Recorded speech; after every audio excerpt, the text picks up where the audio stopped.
어느덧 사순절의 마지막 주간인 고난주간이 되었습니다.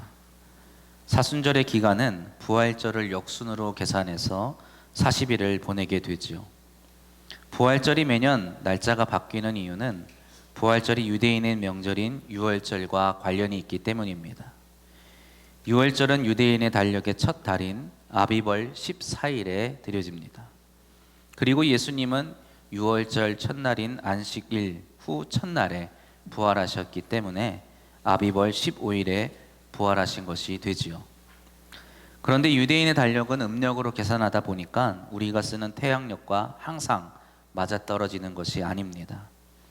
그래서 4세기경에 콘스탄티누스 대제가 제1차 니케아 공의회에서 전 세계에 있는 모든 그리스도인이 같은 날 부활절을 지키기 위해서 낮과 밤의 길이가 같아지는 춘분을 부활절로 기념하도록 정하였습니다. 이후 태양력과 음력의 차이로 인해서 점점 오차가 생기게 되자 결국 여러 논의 끝에 현재 우리가 섬기게 되는 이 부활절은 태양력으로 춘분이 지난 후 보름달이 뜨고 난 뒤의 주일을 부활절로 섬기게 되었습니다. 들으면 굉장히 좀 복잡하실 것 같아 보여도 간단하게 설명하면 달력에서 춘분이 지난 다음에 음력으로 15일 지나면 이제 부활절입니다. 올해는 춘분이 3월 20일이었죠. 그리고 음력 15일이 언제입니까? 오늘입니다. 2월 15일, 음력 2월 15일이 오늘이지요. 그래서 돌아오는 주일인 다음 주가 이제 부활절로 섬겨지게 되는 것입니다. 그리고 교회는 이 부활절, 이 한 주 전에 고난주간으로 섬기는 것을 전통으로 삼고 있습니다. 이 주간에 예수님께서 예루살렘에 입성하셔서 유월절 만찬을 나누시고 또 겟세마네에 올라 기도하신 후 잡히시고 십자가에 달려 죽으셨기 때문입니다. 내일부터 우리 교회는 고난주간을 맞이하여 특별 새벽 기도회가 있습니다. 이번에는 창세기 3장을 묵상하면서 예수 그리스도께서 십자가에서 단번에 구속하신 우리의 죄에 대해서 다시 한번 깨달아 보고자 합니다. 오늘 오후 예배부터 창세기 3장을 살펴보게 될 터인데 함께 많은 은혜 나누시기를 바랍니다. 오늘은 종려주일입니다. 예수님께서 골고다의 십자가 처형을 당할 줄 알면서도 나귀 새끼를 타시고 예루살렘에 입성하신 날입니다. 그때 사람들은 호산나 다윗의 자손이여 호산나 하면서 종려나무 가지를 흔들며 예수님을 환영했지요. 그러나 그 환호는 얼마 가지 않았습니다. 이윽고 저를 십자가에 못 박으소서라는 저주로 바뀌고 말았습니다. 이러한 변절은 무슨 영문일까요? 하나님을 마음에 두기 싫어하는 유대 종교 지도자들의 시기심에서 비롯된 것이라고 성경은 말합니다. 그리고 이것을 그 당시 이 예루살렘에 있는 수많은 사람들을 조종하고 선동하여서 세상의 구주이신 예수 그리스도를 십자가에 못 박았노라고 성경은 우리에게 말씀하고 있습니다. 더 이상 그곳에는 정의와 공의가 없었습니다. 오직 부와 권력에 결탁한 부정과 부패와 불신만이 있었을 뿐입니다. 예루살렘은 어떤 곳입니까? 또 예루살렘은 어떠한 곳이어야만 할까요? 하나님의 보내신 자 메시아께서 당신의 보좌에 오르셔야 하는 곳입니다. 다른 곳은 어떠한지 몰라도 예루살렘에서만큼은 하나님의 메시아가 임금으로서 왕으로서 친히 당신의 백성을 다스려야만 하는 것이죠. 하나님의 나라이자 또 이스라엘의 수도이자 하나님의 성전이 있는 곳, 그곳은 하나님의 구원이 선포되고 또 성취되어져야 하는 곳입니다. 종려나무를 깔고 호산나 우리를 구원하소서라고 그들이 외친 이유는 다름 아닌 자신들이 이 구원이 성취되는 곳 예루살렘에 있었기 때문이죠. 그럼에도 불구하고 메시아는 외면당했습니다. 하나님의 나라의 복음은 이제 설 곳을 잃어버렸습니다. 메시아를 따르던 그 수많은 무리들은 어느새 자취를 감추고 이제 메시아를 잡아 죽이려는 사람들만 온 성에 가득할 뿐입니다. 도처에 음모와 괴계만이 난무할 따름이지요. 불신의 세력들은 십자가에 달리신 예수 그리스도를 바라보며 승리를 자축할 것입니다. 자칭 하나님의 아들이라고 하는 사람이 자신들의 고발에 사망 선고를 받게 되고 십자가에 달려 완전히 죽는 것을 보게 될 것입니다. 이제 예수라는 사람이 일으킨 소동은 다시 잠잠해질 것입니다. 다시 예루살렘에는 팍스 로마나 로마가 이룬 그 평화만 있을 것이고 바리새인과 서기관과 대제사장들이 권력과 정치로 지배하는 그 예루살렘으로 돌아가게 될 것입니다. 오늘 우리가 읽은 본문 말씀은 시온이라는 성읍을 본보기로 삼아 하나님의 백성인 이스라엘에게 주시는 예언의 말씀입니다. 시온은 이스라엘을 대신하는 곳이지요. 예언자 이사야는 시온이 창기가 되었다고 탄식합니다. 본래 시온은 어떠한 곳입니까? 신실한 성읍이요, 그 안에 정의가 충만하고 공의가 가득하던 곳이었어요. 하나님과 언약을 맺은 하나님의 백성이 있는 곳이고 하나님이 친히 그들과 교제하던 곳이었습니다. 그런데 오늘 말씀에 보니 이제 시온에 살인자들이 버젓이 돌아다닙니다. 정의와 공의가 사라진 시온은 더 이상 신실한 하나님의 공동체로서의 모습을 보여주지 못합니다. 시온에 있는 사람들이 더 이상 약한 사람, 가난한 사람들을 구원하며 도와주기보다는 오히려 그들을 억압하고 무시하고 강탈하는 불의한 모습만을 보여주고 있습니다. 정의로운 재판관은 사라진 지 오래입니다. 재판을 굽게 하기 위해서 돈을 요구하고 재물을 요구하는 모습을 볼 수 있습니다. 고아와 과부를 돌보는 사람이 없습니다.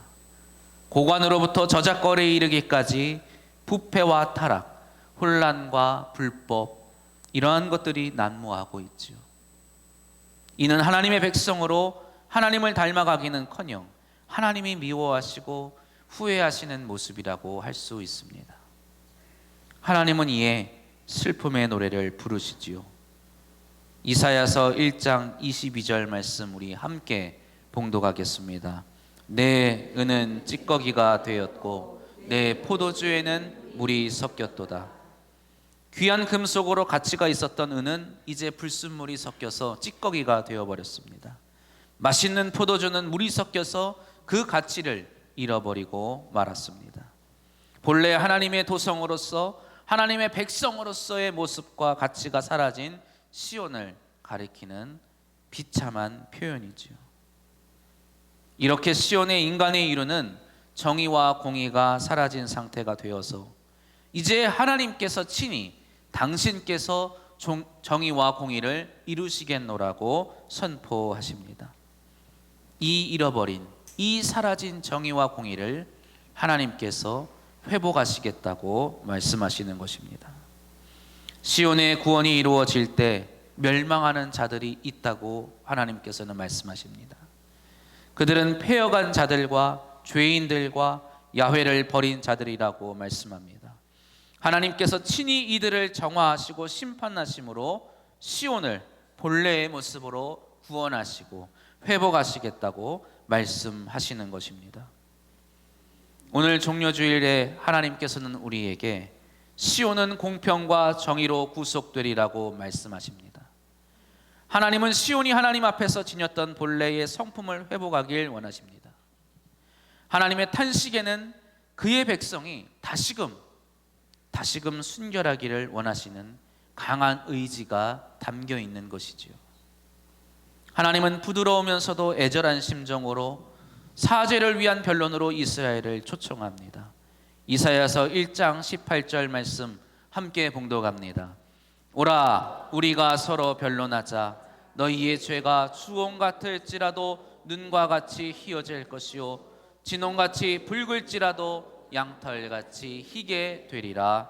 아멘. 이 부르심에 응답하는 자들에게는 기꺼이 회복이 있을 것이라고 하나님은 약속하십니다. 그러나 부르심에 응하지 않는 자에게는 결국 심판이 임하게 될 것입니다. 하나님의 심판이라는 것은 당신의 백성을 진멸하고자 하시는 것이 아닙니다.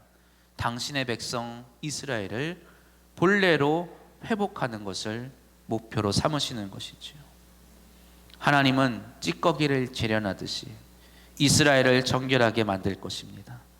혼합물을 제거하여서 하나님 백성의 본래의 맛과 본래의 가치를 살아나게 하실 것입니다. 오늘 본문 말씀 25절 26절 말씀을 보면 내가 또 내 손을 네게 돌려 너의 찌꺼기를 잿물로 씻듯이 녹여 청결하게 하며 너의 혼잣물을 다 제하여 버리고 내가 너의 재판관들을 처음과 같이 네 모사들을 본래와 같이 회복할 것이라. 그리한 후에야 네가 의의 성읍이라 신실한 고을이라 불리리라 하셨습니다. 이렇게 시온의 구원은 사람이 이루는 것이 아니라 하나님이 이루시는 공의와 정의를 통해 이루어짐을 기억하시기를 바랍니다. 시온의 구원이란 무엇일까요? 장차 하나님께서 이루실 온 인류와 또 온 세상의 구원을 향한 예표의 말씀입니다.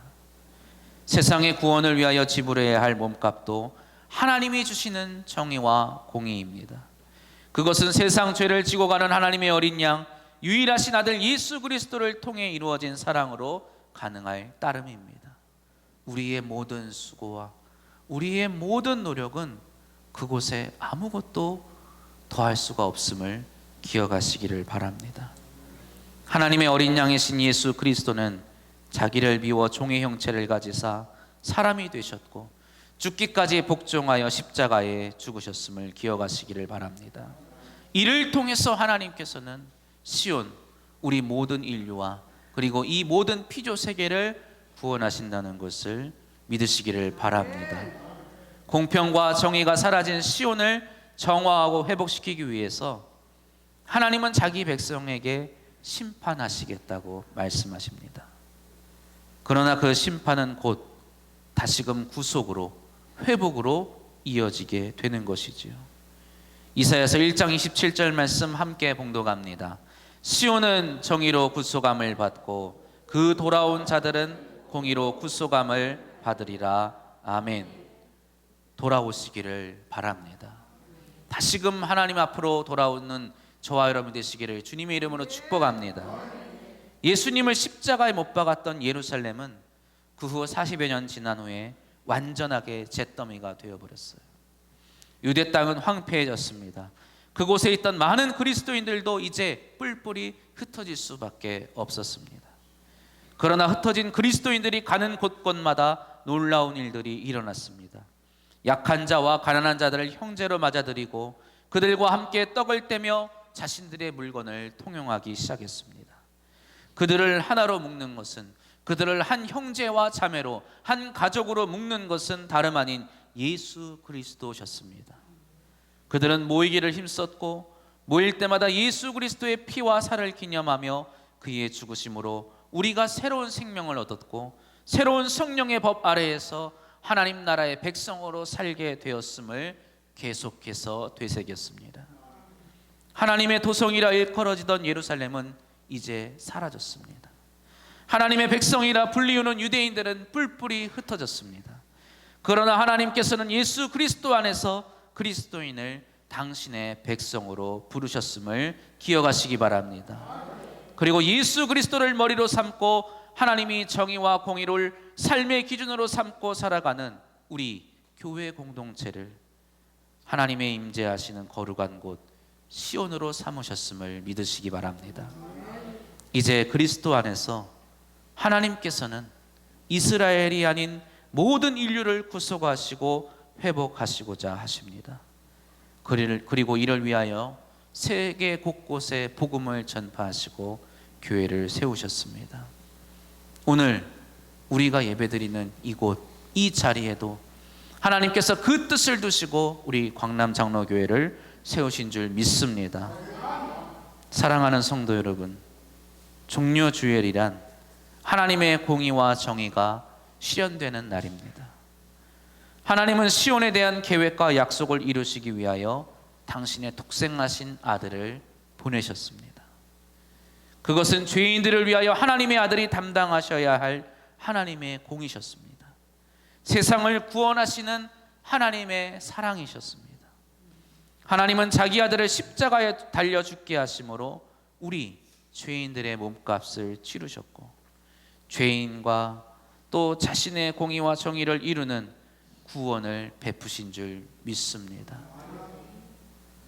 우리의 삶 가운데 이 하나님께서 이루신 공의와 정의가 회복되어야 할 줄로 믿습니다. 오늘부터 시작되는 고난주간의 의미는 바로 이러한 의미를 갖고 있습니다. 우리의 삶 속에 있는 불의와 불신의 모습들을 예수 그리스도와 더불어 십자가에 못 박으시기 바랍니다.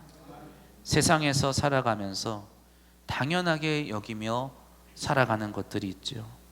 돈과 힘의 논리, 명예와 부유함, 이러한 모든 것들을 벗어버리는 고난주간이 되시기를 축원합니다. 우리 안에 하나님을 닮아서 약한 자들을 돕고 가난한 자들을 섬기며 우는 자를 위로하고 병든 자를 위해 기도하는 그리스도인의 모습이 회복되기를 바랍니다. 그리고 하나님이 복 주시는 잎사귀가 풍성한 상수리 나무와 같이 물된 동산같이 하나님의 복이 우리 모두에게 임하기를 주님의 이름으로 축복합니다. 그리하여 정의롭게 또 공의롭게 사랑이 넘치며 자비를 베풀며 살아도 풍족하고 부유하며 행복하고 자유롭게 살아가시기를 바랍니다. 하나님을 닮아가는 우리의 삶을 통하여 하나님께서 이 땅, 이 광주를 구원하시고 회복시키실 줄 믿습니다.